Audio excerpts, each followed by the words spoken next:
David Brooks, welcome to the show. Good to be with you. So I'm sure many of our listeners are familiar with your column at the New York Times and your other books, but your latest book, out in paperback, is The Road to Character, and it's about the deeper values that should inform our lives to give us a life of meaning and significance. I'd like to talk about the inspiration behind the book. You start your book talking about that. You were listening to a rebroadcast of an old radio show from the 1940s called Command Performance. Something you talked about how you were struck by the tenor of that show. What was it about the show that stuck out to you and caused you to start thinking about this idea of character formation? Yeah, that show was a variety show that went out to the troops in World War II, and they replay old radio shows on NPR on Sunday nights where I live. And I happened to hear the show that was broadcast on VJ Day, the day the Americans learned that the Japanese had surrendered. And it was broadcast live just hours after the Japanese had made this announcement. And Bing Crosby, who was the host of the show, got out there and said, I guess at a moment like this, we don't feel too proud, we're just humbled. And I was struck by that tone of humility, which was just continued throughout the program. Burgess Meredith, if anybody remembers the manager from the movie Rocky, he was a character actor, and he read a passage from a war correspondent, Ernie Pyle, that said, we didn't win this war because we're better than anybody else. We just happen to be blessed with a lot of material abundance. We had some good allies. We should just try to stay modest and be worthy of the peace. And so I was just struck. It could have been a moment of really chest-thumping celebration, but instead people felt humbled and modest. Then I went into my house and I turned on the TV and I turned on a football game and I watched a quarterback throw a pass to a wide receiver who was tackled after a 2-yard gain, and the defensive back did what all athletes do in these moments. He did a little dance in celebration of himself. And it occurred to me I'd seen a bigger self-puffing victory dance after a 2-yard gain than I'd heard after winning World War II. And so that suggested to me a shift in culture, a shift from a more modest culture that says I'm no better than anybody else, but nobody's better than me, to a more achievement-oriented culture that says, look at me, look what I've done. Right. It's that little me, big me dichotomy you talk about throughout the book. Yeah, and I think somewhere between World War II and the present, we went from a culture of self-effacement to more self-celebration, and a lot of that had to happen because there were a lot of people, especially back in World War II, who had been taught by society to think too lowly of themselves, especially minorities and women, and so you needed to go through a self-esteem movement. But part of the argument of the book is that we've sort of overshot the mark, and now we've entered a culture where we're too much narcissism, and not enough humility for real moral development. Right. Well, let's talk about the title of your book, The Road to Character. Character is a loaded word and means different things to different people.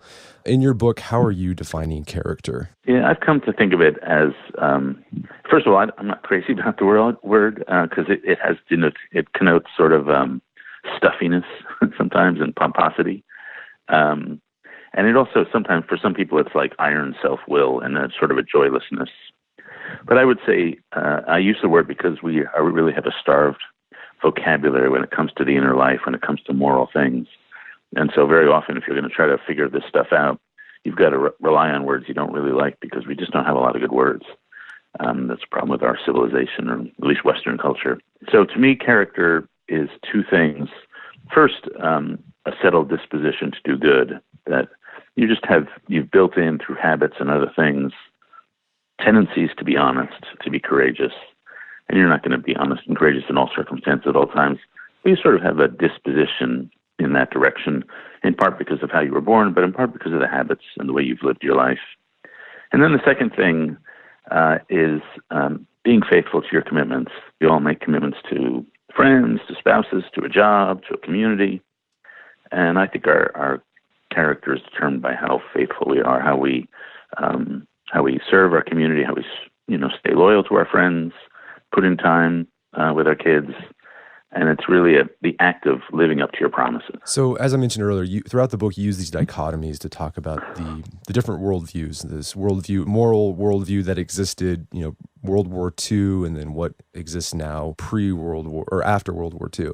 And one you talk about is Kant's, the philosopher Kant, his crooked wood view of humanity. What is that view, and how did that encourage character formation the way you're talking about it? Yeah, the contrast is with Rousseau's version that we are good inside. And Rousseau, he argued that we're basically noble inside, and when we get corrupted by society.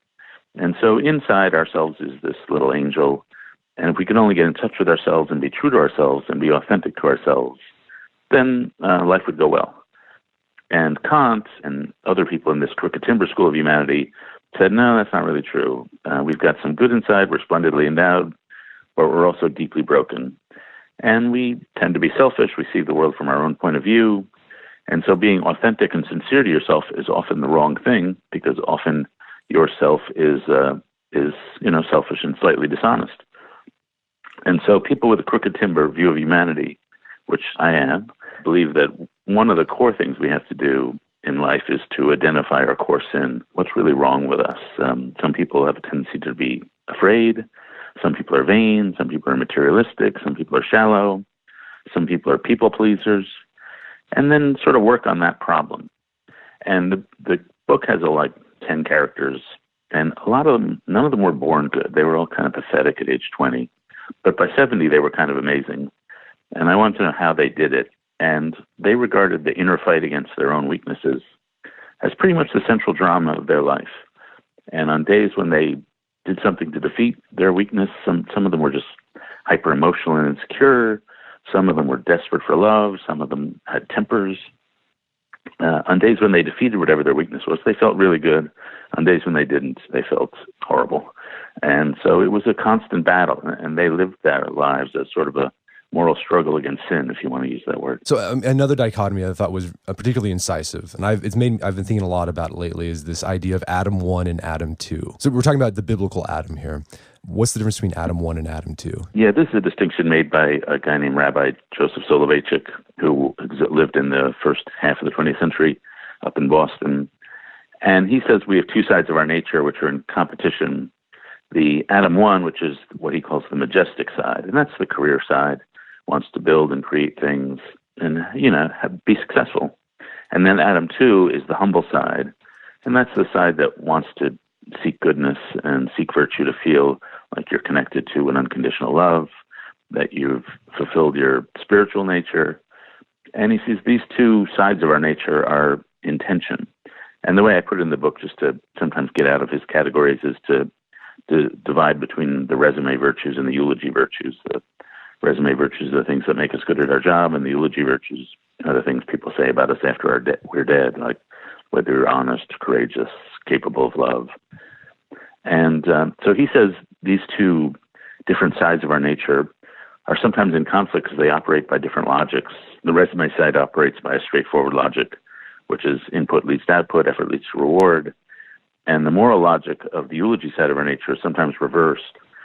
You've got to forget yourself to really find yourself. You've got to sort of surrender to get what you really need. Failure can lead to a great success, whereas success can lead to arrogance and pride, which is a great failure. And so I think the distinction is useful because so much of life is focused on Adam 1, or on the resume side, and to sort of separate out how moral development happens is just a useful reminder to live in that other universe part of the time, because I think most of us would regard it as the more important side of life. Right. Yeah. You mentioned earlier about that we've lost a vocabulary of morality, and that's why it's so hard for us to talk about these things, because we have a hunch about them. There's a part of we understand it, but we have a hard time describing it because we lack a vocabulary. So what do you think this vocabulary of morality consists of, and why do you think we lost touch with that? Yeah, I think, for most of human history, there was a vocabulary, but it was within religion. And if you go to religious contexts of any religion, they still have the words, and they use them with great felicity. And there are words like sin and redemption and grace and resurrection. But in our secular conversation, a lot of people just withdraw those words. They just do not like those words. Like sin, if you use that in public conversation, they think you're talking about original sin or the deep depravity of the soul or they think you're talking about sex and you're going to crack down on sex. But I think it's really hard to know what's going on inside unless you use those words, or find other words for them. It's like trying to describe colors of a painting if you only know two colors. But if you know all the 36 colors in the crayon box, you can just describe it better. And I think you lose the ability to describe what's going on inside if you don't have a concept like grace and sin. And I think, I'm a secular writer, and I speak in the secular sphere. And I think it's possible to come up with secular definitions of these words. Grace, for example. Sometimes if you suffer a trauma, some of your friends who you think are going to be there for you actually are not. They sort of vanish. But then other people who you barely know, they totally show up for you. And when somebody you barely know totally shows up for you, that's unmerited love. That's grace. And so you can, if you have that concept, you can appreciate it when it happens, and you know the central role grace plays in all our lives. Sin is another one. To me, the best way to say it is disordered loves, that we all love a lot of things, and some things are higher than others, like our love of truth is higher than our love of money. And if, say, a friend tells you a secret and you blab it at a dinner party, then you're putting your love of popularity above your love of friendship. And we all know that's wrong, and that's what a sin is. And so if you have a sense of the times you sin, and all of us are proclivity towards sin, then I think you just got a richer understanding of what's going on in day-to-day life. So as you mentioned, you dedicate the book to doing these sort of Plutarchian character analysis of different individuals from all walks of life. You've got Dorothy Parker, you've got Eisenhower, Augustine, and what we can learn from them about developing character and sort of this Adam 2 way of life. And you mentioned that a lot of what they had in common was sort of this moral struggle within themselves, trying to straighten out this crooked timber of their humanity. And it took them a long time. It didn't happen overnight. Let's talk about some of these individuals in specific. Dwight Eisenhower, the guy who commanded D-Day, president. We see him, kind of remember him as sort of this affable guy, sort of even-keeled character. But you describe he had this great character struggle throughout his life. What was that, and how did he overcome that character flaw? So Eisenhower's core problem was his temper, his anger, and his passion. And the story that I think illustrates it that I tell in the book is when he was 9, he wanted to go trick-or-treating, and his mom wouldn't let him. Apparently she was pretty strict. And he threw a temper tantrum and punched the tree in his front yard, and he punched it so hard he rubbed all the skin off his fingers. And his mom sent him up to his room, had him cry for an hour, and then came up to heal his wounds after an hour. And as she was binding him, she told him a verse from Proverbs, which is, "He who conquereth his own soul is greater than he who taketh a city." And 6 years later, when Eisenhower wrote his memoir, he said that was the most important conversation of his life, because it taught him that he had a problem, which was his temper. And that if he was going to make anything of himself, he was going to have to conquer that. And so he really spent all his life really fighting it.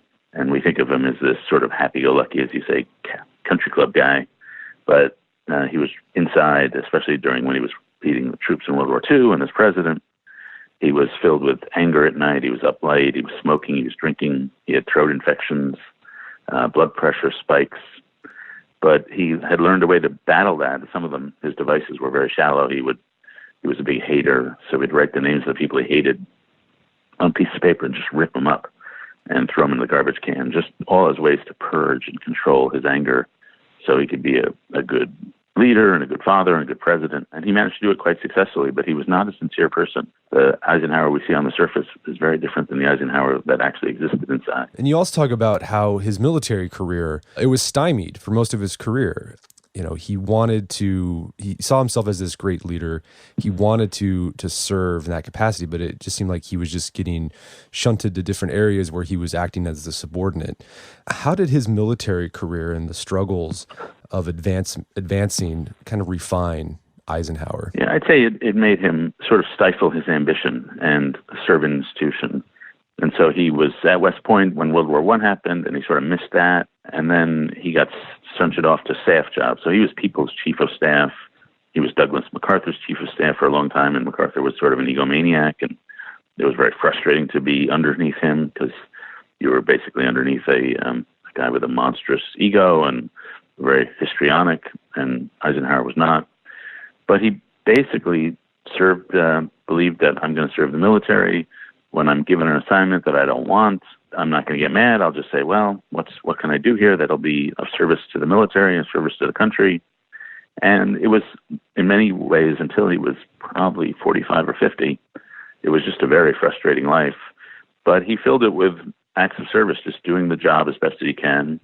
And it shrunk his self, his sense of self, his sense that this is all about me. And I think when he then became Allied commander and had to balance all these delicate alliances between the U.S. and Britain and the French and et cetera, he was able to take himself out. I have a friend who has a concept called at stake. And when she's at a meeting, and they're having an argument about some policy or whatever, she wants to know who's at stake. That is to say, if you criticize the position they're taking, do they interpret it as a criticism of themselves? And the goal is to not be at stake. It's just to say, here's my idea. It could be wrong. If you don't like it, it's not about me. It's just about the idea. And I think Eisenhower had a great facility with that. And so when people would cross him, he had the ability to say, well, this is really not about me. This is just about the cause, really make himself small, even in a big role. So yeah, that idea of thinking institutionally that Eisenhower had, and that's a big point you make in your book, that we don't really think institutionally as a society anymore. Why is there a decrease in thinking institutionally, and what are the downsides of that? Yeah, I think there's a decrease simply because we're a lot more individualistic. We see our life is about fulfilling our own individual mission.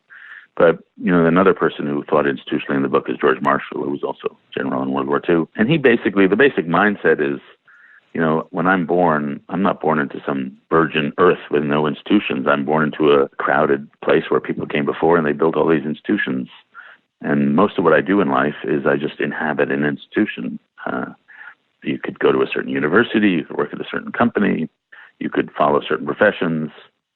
And when you enter an institution, you are shaped by the institutions, by the standards of excellence, the codes of conduct.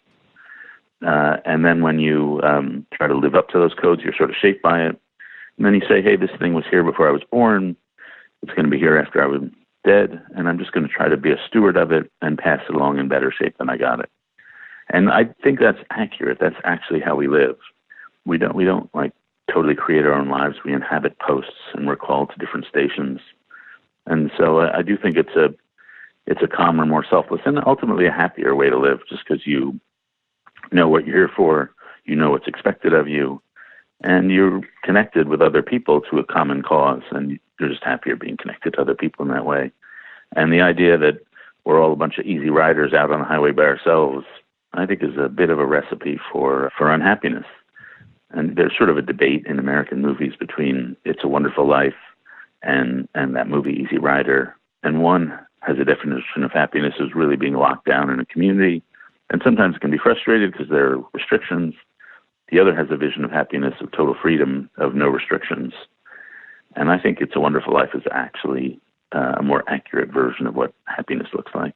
I mean, I guess one argument people have against thinking institutionally is that it can sometimes suffocate the rights or the needs of an individual. Right. Sometimes you put the institution first, it can cause harm to individuals. I'm thinking things like the sex abuse cover-ups at Penn State, for example. People are thinking about the institution of the football program. So, I mean, how do you balance the needs of the individual against this idea of thinking institutionally? Yeah, well, I guess I would say two things. One, sometimes it can liberate you if you serve an institution like an orchestra. If you're a musician, then you're probably going to enhance your ability to play and increase your happiness.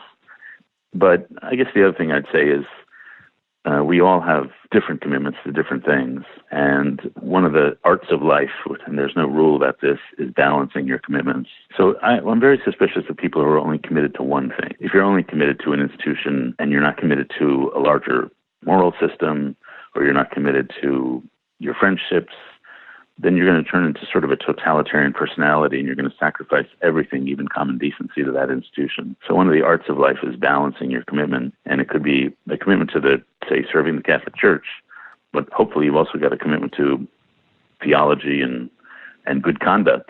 And when the Catholic Church is violating your sense of what's right and wrong, hopefully you're going to pick right and wrong over the church, the institutional church. And so to me, if you see yourself as balancing your commitments, then it doesn't always solve your problems, which commitment is more important at any one moment, but it at least gives you a sense that there's sometimes going to be tension and you're going to have to decide which is higher. This idea about tensions, you make a point in the book about, there's a study done amongst college students, and they didn't really understand, the survey showed that they really didn't understand what moral dilemmas were, right? They thought it sort of saw them in these sort of black and white things as morality, but you argue in the book that, these moral dilemmas are all about tensions of competing values that might be good, but it's trying to figure out when you put an emphasis on one over when you put the emphasis on the other. Yeah, this sociologist, Christian Smith, asked all these students, name your last moral dilemma, and he found that the answers were typically, well, I pulled into a parking space, but I didn't have a quarter,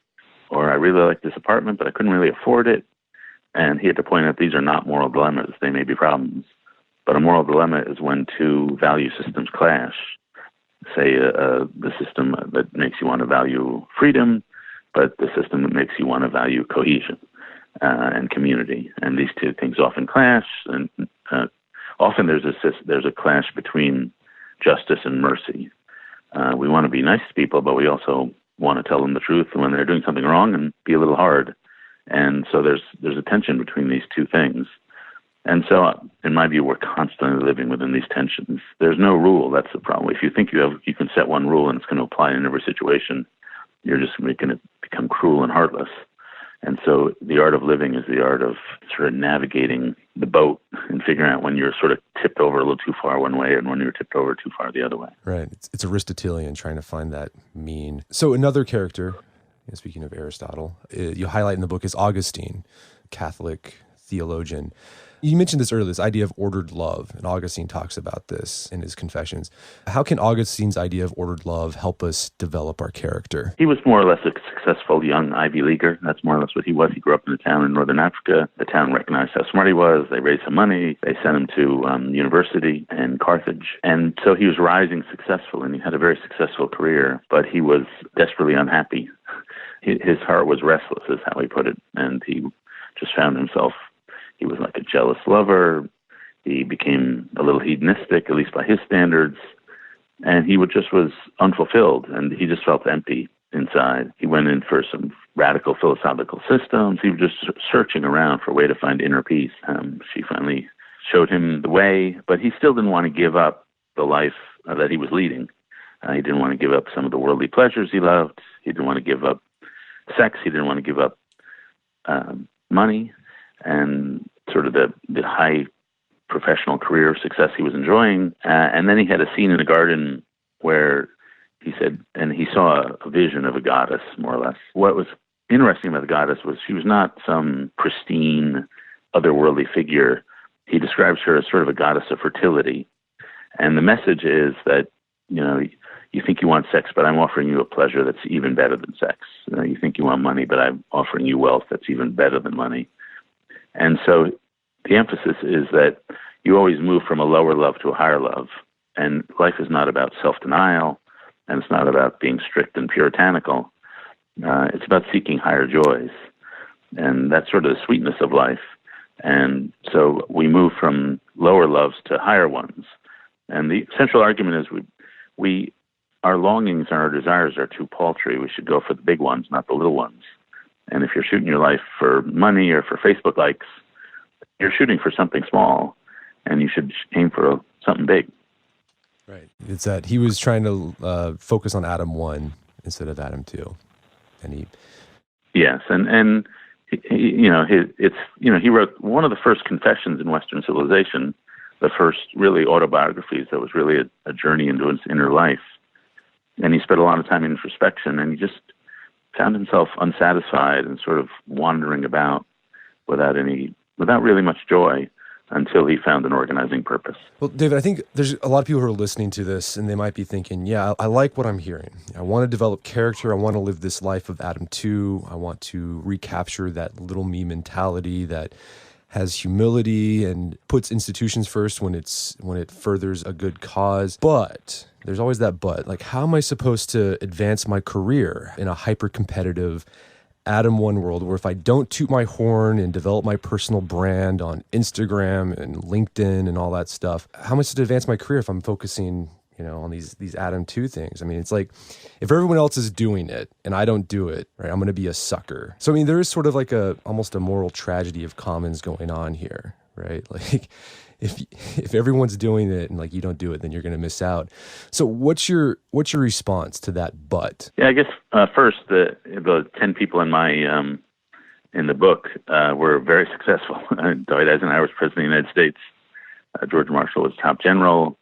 Augustine was a big bishop. So it's not. I don't think it's always either or.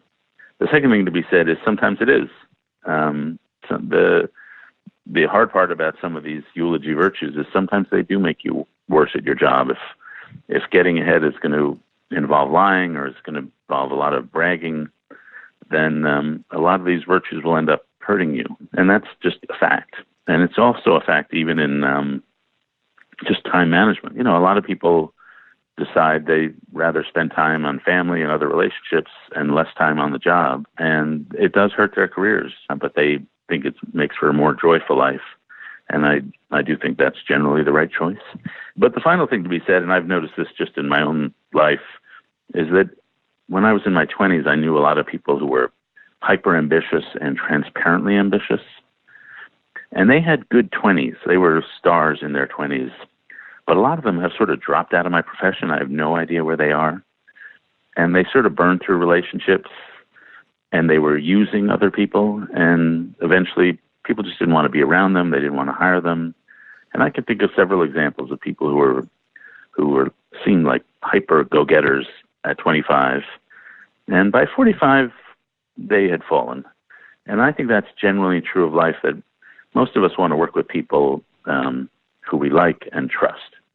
And those who are users, those who are treating other people as objects, I find in general in life that doesn't really pay off. Maybe we can all think of counterexamples of people who are really rotten and really successful. But I find in my line of work, most of the people who are really successful, they can basically, you want to spend time with them. And because they're pretty much genuine, they seem to have some sense of caring about you and caring about the people around them. So in real life, I actually don't see a huge conflict between being a good person and having a pretty decent career. So you end the book with this code of humility, and it's just sort of these bullet points of ideas, actionable points on how you can put these things you were talking about throughout your book. I mean, are there a few points in your code of humility that you think provide a lot of bang for their buck? Just sort of if you start thinking about it and trying to act on them, that you'll see a change, not maybe right away, but eventually. Yeah, well, I think, one of the arguments we could have or discussions is what's the most important virtue to have? And a friend of mine had this argument. He knows Toni Morrison, the novelist, and she said courage is the most important because if you don't have courage, then you can't act on who you are and what you want to do. But I would say humility is the most important. And humility is not thinking lowly of yourself. My favorite definition in the book of humility is radical self-awareness from a position of other-centeredness. That is to say, being able to step outside yourself and see yourself both in your strengths and your weaknesses. And humility is not modesty. Abraham Lincoln was very humble, but he knew he had some special gifts, and he was not modest. He did not deny those gifts, but he also knew he had big weaknesses. And so, to me, if you start with that, if you start with an honest excavation of where you're strong and where you're not, and basically an honest accounting of how you're doing on any given day, if you lie at night on the pillow and think, well, how did I do today at this or this? If I'm materialistic, was I materialistic today? I do think that's the foundation of everything else. And so a lot of those traits have to do with just cultivating humility in oneself. And I guess the other point too is be patient with yourself, because this is going to take a long time to straighten yourself out. Yeah, there's one of the Greek definitions of character, the word they use is engraving. And it's like engraving stone or engraving in metal. It's something that does it. You have to sort of hone the contours over time through repetition. And that's why so much of it is about habits, is about cultivating the right habits until something becomes natural. Aristotle again, right there. Well, David, is there a place where people can go to learn more about your book, The Road to Character? Only in the bookstore or on Amazon. Yeah, I mean, if they can Google it, they'll find reviews, I guess. But I have a webpage called Road to Character. I but it's been a little while since I've looked at it, honestly. Sure. Well, David Brooks, thank you so much for your time. It's been an absolute pleasure. Oh, thank you. It's been fun. My guest today was David Brooks. He's a columnist at the New York Times, and his latest book is The Road to Character. It's available on Amazon.com and bookstores everywhere. You can find more information about the book, The Road to Character, at theroadtocharacter.com. Also, check out our show notes at aom.is/roadtocharacter, where you can find links to resources where you can delve deeper into this topic.